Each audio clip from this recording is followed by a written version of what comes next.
Oi, gente, vamos começar a nossa oitava aula, né? E hoje nós vamos falar sobre os efeitos do calor, né? A gente já viu alguns conceitos de física e agora nós vamos ver o que eles vão causar no ser humano, como que eles vão provocar isso, o que vai acontecer para que uma determinada situação seja agravada ou não. Tá? Então vamos começar com os mecanismos de troca de calor. O que seria isso? São as formas que eu vou transmitir o calor, né? De um local para o outro, de um local para uma pessoa, né? O que pode estar provocando essa transferência de calor? Um dos principais é a condução, né? Condução, o que é? É a transferência de calor molécula a molécula. Você tem que estar próximo, você tem que estar encostado a alguma coisa para que esse calor seja transferido. Uma forma de vocês verem que é mais fácil, né, que todo mundo fala sobre isso, é quando a pessoa está cozinhando lá e esquece a colher dentro da panela, né? Então, aquela colher vai ser aquecida pela panela. Quando a pessoa botar a mão na panela, ela vai sentir aquele calor que é inadequado. Ou eu encostar a mão num ferro quente, né? Então, são formas de transmissão de calor que a gente não quer, mas que eles acontecem, né? Às vezes a gente está com um determinado material sobre um outro que está sendo aquecido, a gente não nota, e aí aquele material pode pegar fogo, né? Então, são situações que a gente tem que prestar atenção. A outra forma é através da convecção. A convecção é como a gente faz a transferência de calor através de um sólido com um fluido. Esse fluido pode ser o ar, né?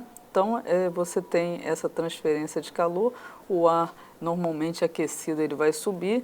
Então, uma das formas que a gente tem, que acontece mais no nosso dia a dia, principalmente quando a gente fala, às vezes, até em incêndio, né? Que o ar sempre vai subir, o ar aquecido vai subir e ele vai levando esse calor para outros ambientes, para os ambientes que estão mais acima e você vai tendo isso projetado, né? De acordo com por onde que ele pode passar. Outra forma também é a radiação ou irradiação, né? E aí eu não preciso de ter nenhum material para me propagar, como acontece com os raios solares, né? Você não tem o meio, não está aquecido, mas a ponta lá onde que ele está sendo projetado está aquecida também. Outra forma que a gente tem é da evaporação, né? Que aí a gente tem aí o fenômeno acontecendo de uma situação de alguma coisa que está líquida que vai se vaporizar, né? E aí a gente também tem isso a favor ou contra daquela determinada situação. E por último, eu tenho o meu metabolismo, né? O metabolismo interno de cada pessoa faz com que eu tenha uma produção maior ou menor de calor, dependendo da atividade que ele está realizando.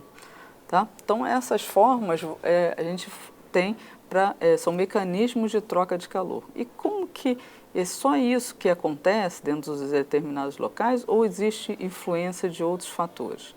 Existe sim, gente, existe influência de outros fatores que podem agravar isso ou reduzir. E são dessa forma que a gente vai melhorar ou vai deixar que o ambiente fique inadequado para as pessoas.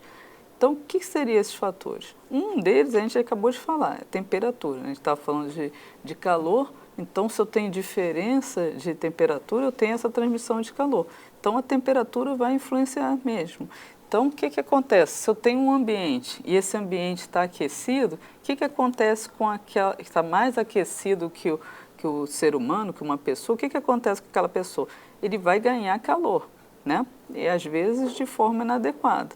E se for o contrário, se o ambiente estiver mais frio, o ambiente onde que aquela pessoa está estiver mais frio do que ela, aí essa pessoa vai perder calor para o ambiente. Né? Então, a gente está vendo que a temperatura influencia, né,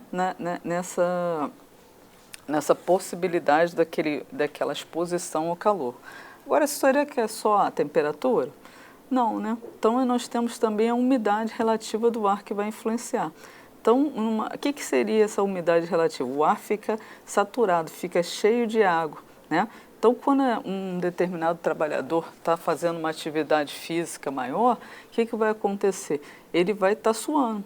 E se eu tenho uma quantidade de ar no ar grande é que ele só vai ele vai estar fazendo isso, mas não vai, o corpo dele não vai estar melhorando, não vai estar reduzindo a temperatura.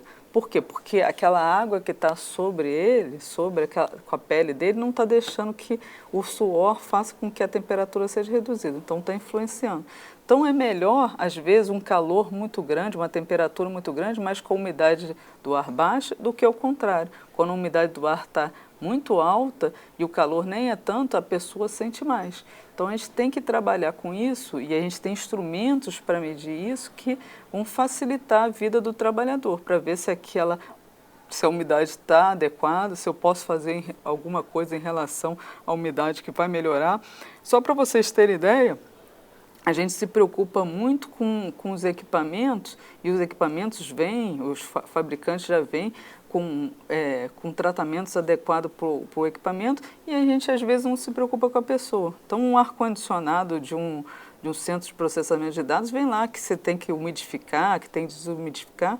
E por quê? Porque a umidade está agredindo também o equipamento e vai agredir também as pessoas se a gente não tomar conta delas, né? E outro fator que também pode influenciar, gente, é a velocidade do ar, né? Então, dependendo da situação, dependendo do ambiente, aquela velocidade vai influenciar sim, porque eu posso fazer com que uma determinada massa de ar seja retirada daquele local, facilitando a minha evaporação, né? A pessoa está suando, ela vai conseguir suar. Então, às vezes com umidade mesmo, eu faço com que aquela massa seja transferida e eu consigo fazer com que o processo aconteça. E a condução e evaporação também. Então, a velocidade do ar vai atuar na evaporação, vai atuar na condensação, vai atuar na condução e vai fazer com que o ambiente normalmente melhore, se eu estiver utilizando de forma adequada a minha ventilação, né? Ou algum sistema de ar-condicionado, etc., que eu possa ter também no ambiente. Tá? Mas eu já falei 3 fatores. Será que existe mais algum fator que vai influenciar? Existe, né? Então, existe situações da própria evaporação, né? Se eu tenho um ambiente que facilita a minha evaporação, eu vou fazer com que isso seja mais adequado para aquele determinado local, né? Que se processe com uma situação mais adequada, faça com que aquele determinada a evaporação esteja sendo feita de forma mais adequada. E aí o meu organismo vai estar trabalhando adequadamente.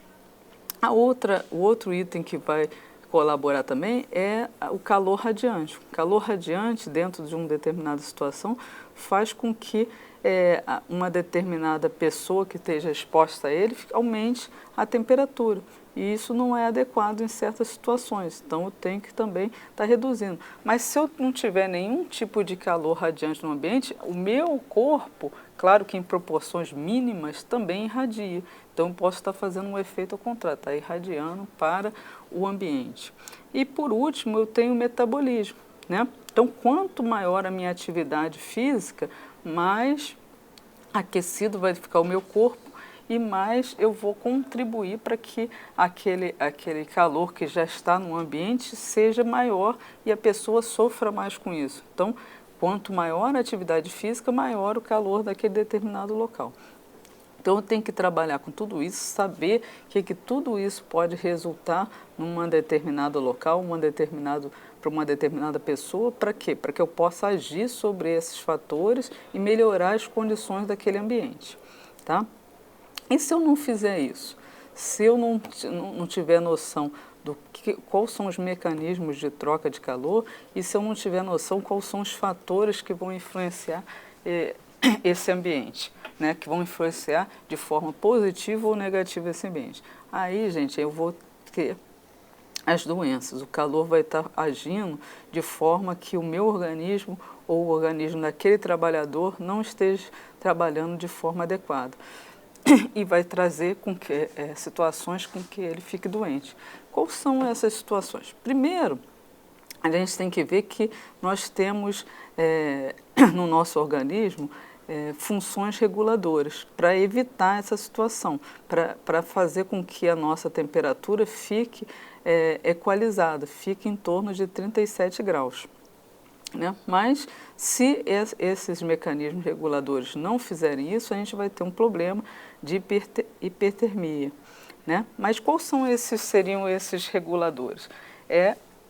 Nosso sistema tem a vasodilatação periférica, que faz com que os nossos vasos fiquem mais próximos à superfície da pele, né, da nossa pele, fazendo com que o sangue circule com mais intensidade e bloqueando assim fazendo com que seja uma proteção do nosso organismo com esse calor.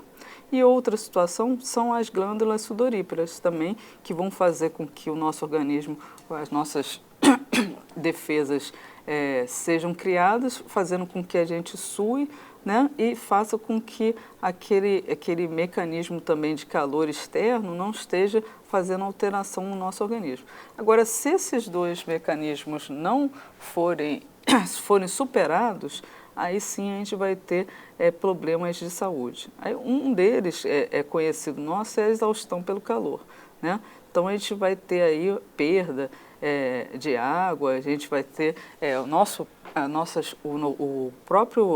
vasodilatação periférica vai fazer com que o nosso sangue fique mais aflorado e a gente vai estar perdendo água e vai ter alguns mecanismos nossos que necessitam, né, dessa água, que já vão ter problemas para funcionamento. Se isso se agravar, a gente vai ter aí uma desidratação, que pode levar, falta de água pode levar até a morte das pessoas. Então a gente não deseja isso, né? Voltando um pouquinho lá na parte da exaustão pelo calor, a gente às vezes brinca, né, que a gente foi na praia e está exausto, a gente chega em casa, quer deitar, quer dormir, ou que a gente ficou numa exposição muito grande ao calor e está cansado. Por quê? Porque a gente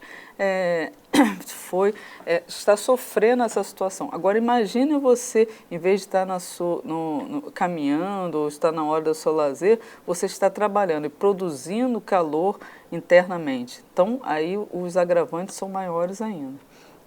Fora isso, a gente pode também ter cãibra, né, que vem, por quê? Porque a gente perde água e perde sais também minerais. E um dos maiores sais que a gente perde é o cloreto de sódio, né, que faz com que a gente possa ter cãibras também. Outra situação que pode ocasionar também é o choque térmico, né? Que aí com essa exposição muito grande ao calor, a gente faz com que certas partes do nosso organismo fiquem debilitadas e sofram um choque térmico também, que não é adequado. E várias outras doenças, se a gente for enumerar aqui, tem diversas outras doenças que são provocadas pelo calor, desde a catarata, que é uma exposição muito grande das nossas vistas, né? O envelhecimento precoce das nossas células por causa da exposição ao calor e diversas outras. Mas o que a gente tem que ter em mente é que a gente não pode deixar essa situação acontecer. A gente tem que tratar do ambiente para que aquelas pessoas que estejam trabalhando não fiquem com uma exposição tão grande, não fiquem doentes porque estão trabalhando num ambiente inadequado. Tá ok? Então vamos estudar mais um pouquinho, vamos ler a apostila para verificar se vocês têm alguma dúvida depois com o seu tutor e tudo, mas vocês já viram que é um agente muito forte, então tem que fazer a leitura, temos que ver como que a gente vai fazer para melhorar esse ambiente, tá ok? Até a próxima aula.